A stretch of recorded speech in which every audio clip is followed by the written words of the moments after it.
नमस्कार स्टूडेंट, स्वागत है आप सभी का एक और ताबड़तोड़ क्लास में। आज हम नया चैप्टर पढ़ने वाले हैं। कौन सा चैप्टर? अध्याय 7, कणों का निकाय एवं घूर्णन गति। इसमें हम पहला टॉपिक देखने वाले हैं, द्विकर्ण निकाय का द्रव्यमान केंद्र। इस चैप्टर में हम द्विकर्ण निकाय का द्रव्यमान केंद्र 3 स्थितियों में पढ़ेंगे। पहला होगा एक विमीय स्थिति, दूसरा होगा द्विविमीय स्थिति और तीसरा होगा त्रिविमीय स्थिति। तो इस वीडियो में हम एक विमीय स्थिति में द्विकर्ण निकाय का द्रव्यमान केंद्र देखेंगे। और एक विमीय स्थिति को रेखीय स्थिति भी कहते हैं, क्योंकि सरल रेखा या सीधी रेखा में चली गई गति को ही एक विमीय गति कहते हैं। आप एक विमीय गति वाले चैप्टर में जाकर इसको फुल वीडियो देख सकते हैं। पूरा प्लेलिस्ट बना दिया है, पूरा चैप्टर का है ना, प्लेलिस्ट में आप चेक करके देख सकते हैं, वीडियो आपको मिल जाएगा। तो इस टॉपिक को पहले पढ़ने से पहले मोस्ट इंपोर्टेंट टॉपिक द्रव्यमान केंद्र क्या होता है वो जानिए। देखिए, द्रव्यमान जान रहे हैं, किसी वस्तु का द्रव्यमान होता है 5 केजी, 6 केजी, क्विंटल, कुछ में भी हो सकता है। तो द्रव्यमान केंद्र किसी कण का, निकाय का या वस्तु का वह केंद्र होता है, वह बिंदु होता है जहां पर उस पूर्ण निकाय का द्रव्यमान केंद्रित होता है। ठीक है, जैसे ये डस्टर लिया मैंने, ये कोई एक वस्तु है, एक डस्टर है, ठीक है। तो इस डस्टर को मैंने यहाँ से उठाया, कहाँ से उठाया? यहाँ से। तो जहाँ से उठाया वहीं पर उसका पूर्ण द्रव्यमान केंद्रित होगा। ठीक है, अर्थात किसी वस्तु, कण या निकाय का संपूर्ण द्रव्यमान जिस बिंदु पर केंद्रित रहता है, निहित रहता है, उसी को कहते हैं द्रव्यमान केंद्र। भाइयों बहनों, समझ गए? एकदम इजी, सरल, सटीकता से मैंने आपको बता दिया। अब डायरेक्ट आते हैं हम इस टॉपिक पर, एक विमीय अथवा रेखीय स्थिति में द्विकर्ण निकाय का द्रव्यमान। अब द्विकर्ण, द्वि मतलब 2 कण, तो हम 2 कण लेंगे। तो मान लीजिए पहला कण है m1 द्रव्यमान का एक कण है और दूसरा कण है m2 द्रव्यमान का। ध्यान से समझिएगा, हलवा कॉन्सेप्ट है, कोई कठिन नहीं है। m1 द्रव्यमान का एक कण है, दूसरा कण है m2 द्रव्यमान का। ठीक है, और m1 जो कण है जिसका द्रव्यमान m1 है, वह कण है a बिंदु पर स्थित है, दूसरा कण बिंदु b पर स्थित है। ठीक है, और एक अक्ष लीजिए आप, ये एक अक्ष बनाया मैंने, ठीक है। इसको आप x अक्ष, y अक्ष, कोई भी अक्ष बोल सकते हैं। मान लीजिए x अक्ष है, ठीक है, जिसका एक मूल बिंदु है O, और इस मूल बिंदु O से इस पहले कण की दूरी क्या है? x1। कितनी दूरी है? x1। और इस दूसरे कण, इस B की दूरी कितनी है? यहां से यहां तक टोटल दूरी क्या है? x2। ठीक, और इनका द्रव्यमान केंद्र कहाँ होगा? कण m1 और m2 द्रव्यमान का जो कण है उसका द्रव्यमान केंद्र कहाँ होगा? जहां पर उसका संपूर्ण द्रव्यमान केंद्रित होगा। तो मान लीजिए इसका संपूर्ण द्रव्यमान केंद्रित है पॉइंट C पर, और इस पॉइंट C, द्रव्यमान केंद्र पॉइंट C का मूल बिंदु से दूरी क्या है? मान लीजिए यहाँ से यहाँ, इसको डॉटेड लाइन में दर्शाइए, ज़्यादा अच्छा रहेगा, समझने में आसानी होगा। इस प्रकार, ठीक, इसको बोलिए कैपिटल X, इसको x1 बोले, इसको x2 बोले, इसको कैपिटल X बोले। एक बार और ध्यान से सुनिएगा, क्या हम पढ़ रहे हैं? द्विकर्ण निकाय का द्रव्यमान केंद्र। तो 2 कण लिए, पहला कण क्या है? जिसका द्रव्यमान है m1, दूसरा कण है जिसका द्रव्यमान है m2। ठीक है, पहला कण A बिंदु पर है, दूसरा कण B बिंदु पर है। पहले कण की दूरी है मूल बिंदु से x1, दूसरे कण की दूरी है x अक्ष के मूल बिंदु से x2, और द्रव्यमान केंद्र की दूरी है कैपिटल X। इजी, आसान, सरल, सटीक। अब डायरेक्ट डेरिवेशन में आते हैं। अब आप देख रहे हैं कि जो मूल बिंदु है ना, मूल बिंदु नहीं, जो द्रव्यमान केंद्र है, द्रव्यमान केंद्र C की क्या लिखेगा आप? मूल बिंदु से दूरी। मूल बिंदु से दूरी, मूल बिंदु से कितनी दूरी पर स्थित है? OC बराबर कितना है? वो C कैपिटल X। वो तो इतना समझ आए आप? वो तो आप क्या कर सकते हैं? देखिए, इन कण का द्रव्यमान केंद्र कहाँ है? दोनों कणों का C पर। और ये देखिए, ये जो CB है और ये AC है, दोनों दूरी आपस में क्या है? बराबर है। यानी कि क्या है? जो AC दूरी है उतना ही दूरी कौन सा है, CB भी उतनी ही दूरी पर स्थित है। इस मूल बिंदु से देखिए CB भी उतनी ही दूरी है और AC भी उतनी ही दूरी है, बराबर दूरी है। ठीक, अब ये जो कण है M1 और M2 जो कण है उनका द्रव्यमान भी क्या है, बराबर है ना। M1 M2 दो अलग अलग द्रव्यमान का नाम दिए हैं, लेकिन द्रव्यमान भी आपस में क्या है, बराबर है। सो अगर मैं M1 से इसका गुणा कर दूं और इसका गुणा कर दूं मैं M2 से, तो आपस में क्या होगा, ये वैल्यू बराबर होगा, क्योंकि दूरी AC और दूरी CB आपस में बराबर है। M1 और M2 द्रव्यमान की आपस में क्या है, बराबर है। तो अगर इसका गुणा कर दूं AC और M1 का और CB और M2 का गुणा कर दूं तो ये क्या होगा, बराबर होगा। इतना अगर आप समझ गए तो एकदम ये कॉन्सेप्ट हलवा हो जाएगा। मजा आ रहा है पढ़ने में, लाइक करिए अभी से। ठीक है, अब देखिए हमको AC ज्ञात है क्या, AC ज्ञात नहीं, तो हम AC का वैल्यू कैसे निकालेंगे। हमको AC तो ज्ञात नहीं है, लेकिन हमको कोसी ज्ञात, कोसी क्या है, कैपिटल X, उसी को मैं यहाँ लिखता हूँ। AC कैसे निकालना है देखिए, हमको AC पता नहीं है लेकिन हमको OC पता है। देखिए नीचे यहाँ पर हम ऐसे दर्शाए हैं ना, OC क्या है, कैपिटल X, O से C की दूरी क्या है, कैपिटल X, और बीच में यहाँ पर बिंदु क्या है, A है ना, और OA क्या है, देखिए स्मॉल x1, क्या है OA, स्मॉल x1, यहाँ से यहाँ तक की दूरी। अब हमको AC पता नहीं है, तो AC कैसे निकालेंगे, देखिए टोटल दूरी में इस दूरी को घटा देंगे, यानी x माइनस क्या कर देंगे, x1 कर देंगे, तो हमारे पास क्या निकल जाएगा, AC निकल जाएगा ना। ठीक है, क्या टोटल दूरी में इस दूरी को घटाएंगे तो हमको हमारे पास AC निकलेगा ना। कैसे, मान लीजिए ये दूरी 10 सेंटीमीटर है, ये दूरी 5 सेंटीमीटर है, तो ये दूरी 10 है, ये 5 है, तो ये कैसे निकालेंगे, 10 माइनस 5 करेंगे तो 5 सेंटीमीटर निकलेगा ना ये वाला दूरी। तो वैसे ही अगर ये दूरी x है और ये दूरी x1 है, तो x माइनस x1 करेंगे तो ये दूरी AC निकल जाएगा। तो AC का वैल्यू क्या हो जाएगा, आप यहाँ क्या लिख सकते हैं, कैपिटल X माइनस x1। ठीक है, इतना लिख सकते हैं। फिर ऐसे करिए, यहाँ क्या लिख दीजिए, M1। इजी है, क्लियर है ना। कोष्टक का मतलब बूढ़ा ही होता है, तो बूढ़े के चिन्ह को मत लिखिए। आगे देखते हैं, अब CB निकालेंगे, ये मिटा रहा ये समझाने के लिए। ठीक,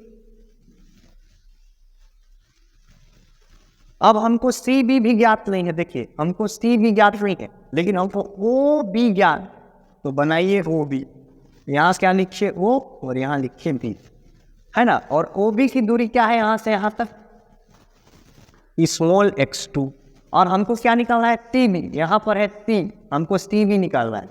CB तो ज्ञात नहीं है, लेकिन क्या ज्ञात है हमको, OC ज्ञात है। देखिए OC क्या है, कैपिटल X। तो ये वाली दूरी कैसे निकालेंगे, इस टोटल वैल्यू में इस ज्ञात वैल्यू को घटा देंगे तो अज्ञात वैल्यू निकल जाएगा। तो टोटल वैल्यू क्या है, small x2 minus capital X करेंगे तो क्या निकलेगा, CB निकलेगा। तो CB की जगह मैं क्या लिख सकता हूँ, यहाँ पर लिखिए M2, कोष्टक में क्या लिख सकते हैं आप, स्मॉल x2 माइनस x। एकदम इजी समझा दिया मैं आपको, कॉन्सेप्ट क्या है ना। अब देखिएगा आगे,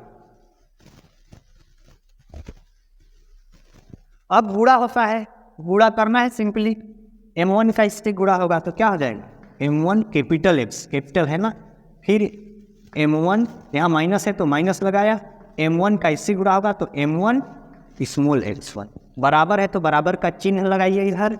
M2 का इससे गुणा होगा तो इस M2 स्मॉल x2 माइनस लगाइए, माइनस है तो M2 कैपिटल X होगा। अब कैपिटल X वाले को एक साइड लाइए, यहाँ है कैपिटल X, यहाँ है कैपिटल X, तो इधर को वहीं रहने दीजिए, स्मॉल m कैपिटल X, और उस वैल्यू को इधर लाइए, तो माइनस में है तो क्या हो जाएगा, प्लस, क्या हो जाएगा, M2 कैपिटल X।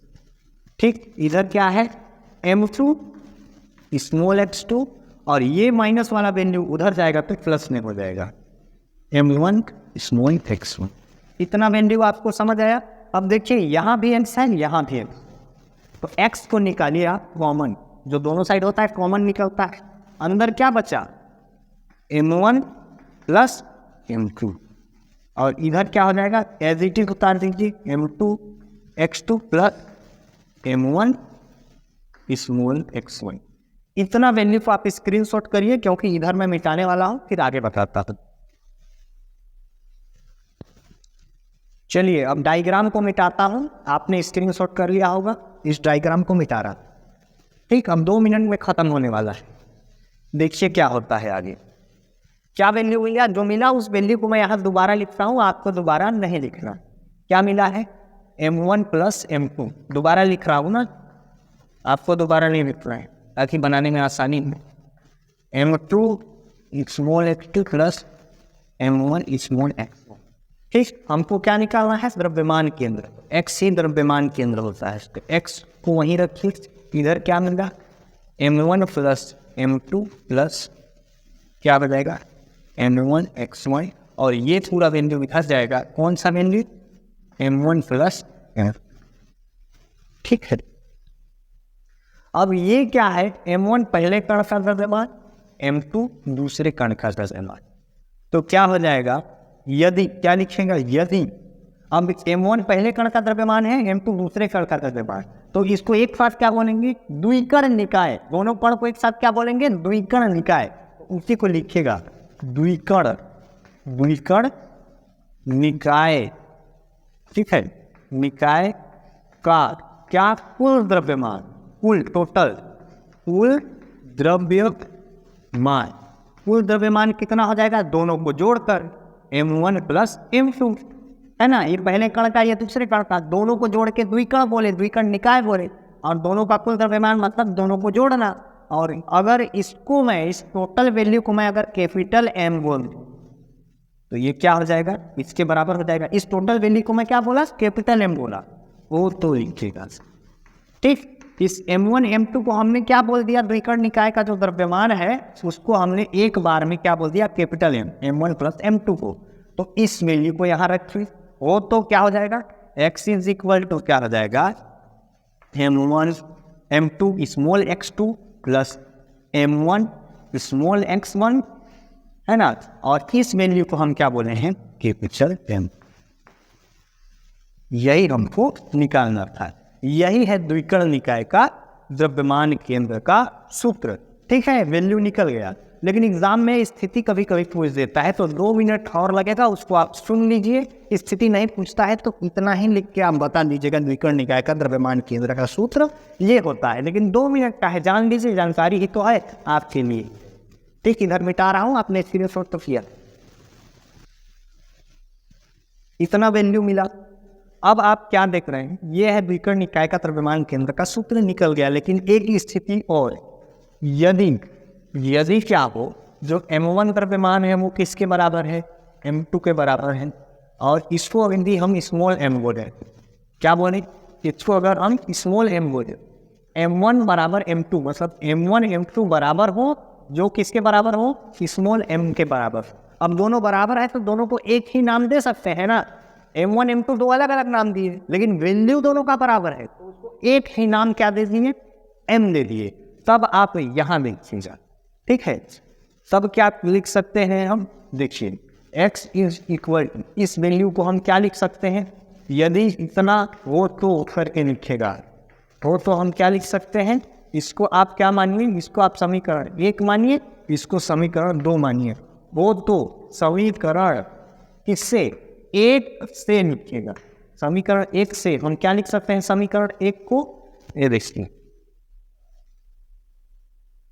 m2 को हम क्या लिख सकते हैं? यहाँ पर m2 की जगह देखिए, m2 किसके बराबर है? m के बराबर। तो m2 को मैं क्या लिख सकता हूँ? m प्लस x2 प्लस क्या हो जाएगा? m1 भी किसके बराबर है? m। तो m1 को भी मैं m लिख दूंगा और x1 को वैसे ही। और ये जो m1 प्लस m2 है, m1 प्लस m2 का वैल्यू क्या है? Capital M। क्या है? Capital M। इधर बताइएगा पुस्तक में, capital M is equal to m1 plus m2, है ना। चूंकि करके लिखिएगा। ठीक है, तो अब मैं इसको क्या लिख सकता हूँ? m1 किसके बराबर है? m के बराबर। m हो जाएगा। m2 किसके बराबर है? m के बराबर। प्लस क्या हो जाएगा? m हो जाएगा। तो मैं m का value m plus m 2m नहीं लिख सकता क्या? लिख सकता अपना। तो यहाँ पर मैं क्या लिख दूंगा? 2m। ठीक है, अब आप देखिए, यहाँ भी m है, यहाँ भी m है, कॉमन निकालो। ठीक, क्या बचा यहाँ पर, x2 प्लस x1 बटे क्या हो जाएगा 2m। तो m से m कटा तो क्या बचा, x2 प्लस x1 है, तो हम x1 को पहले लिख देते हैं, बात एक ही है। 2 प्लस 3 लिखिए या 3 प्लस 2 5 ही आएगा। तो x1 प्लस x2 लिखिए या x2 प्लस x1। तो हम x1 को पहले लिख दिए, x2 को बाद में लिख दिए, एक ही बात है, बटे 2। और ये किसका वैल्यू निकला है, x का वैल्यू। x क्या है, x है द्विकर्ण निकाय का द्रव्यमान केंद्र। तो इस वैल्यू से क्या पता मिलता है कि जो द्विकर्ण निकाय का द्रव्यमान केंद्र है दोनों कणों के बीचों बीच एकदम मध्य में स्थित होता है। कैसे, जैसे मान लीजिए एक लाइन खींचा मैंने, तो ये कितना लाइन है, एक लाइन, और इसका जस्ट आधा कितना होगा, 1/2। इसका आधा 1/2 होता है ना, मतलब आधा इधर और आधा इधर, है ना। तो यहाँ क्या है, x1 प्लस x2/2, मतलब आधा। आधा मतलब एक लाइन खींचते हैं उसका आधा का होगा बीचों बीच। तो इस सूत्र से हमको क्या मिलता है, पता चलता है कि जो द्विकर्ण निकाय का द्रव्यमान केंद्र होता है दोनों कणों के बीचों बीच स्थित होता है। इसको दे दीजिएगा R, समीकरण 3। ये टॉपिक हो गया खत्म। पसंद आया तो लाइक जरूर करिएगा, शेयर सब्सक्राइब भी कीजिएगा, कमेंट करके बताइएगा पढ़ाने का तरीका कैसा लगा। किस टॉपिक पर वीडियो चाहिए आप बता सकते हैं कमेंट में। मिलता है अगले वीडियो में। जय हिंद, जय भारत।